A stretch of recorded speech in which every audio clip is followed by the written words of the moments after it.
In this video, I'm gonna teach you how to change your PS Vita SD card. It's a very easy process, so make sure to follow along. In this video, I'm gonna teach you how to swap out the card that is being used on your PS Vita. Sony makes these official PS Vita memory or SD cards, and they will have different storage capabilities. For example, 8 gigabytes, 16 gigabytes, and so on. If you have one of these, you are able to easily swap them out on your PlayStation Vita.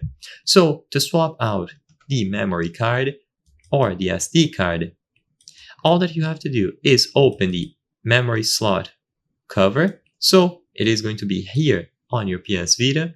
Bring it upwards, and upon doing this, it will reveal the memory card itself.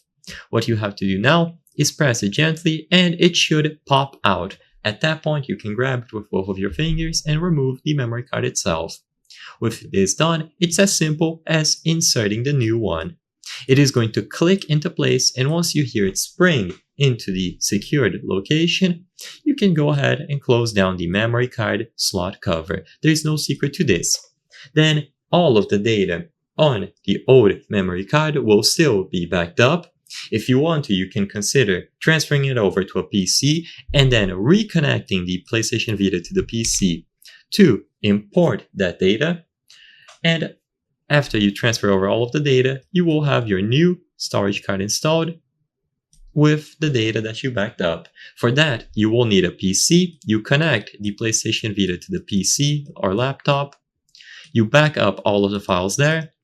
And then once you have the new SD card in place, you simply import them from the PC into the PlayStation Vita. There's no secret to this. Use a standard USB cable and you can transfer the files back and forth. But to actually swap out the physical SD card, all that you have to do is open the memory card slot cover. I hope I was able to help you on how to change PlayStation Vita SD card. If this video helped you, please be sure to leave a like and subscribe for more very easy tips. Thank you for watching.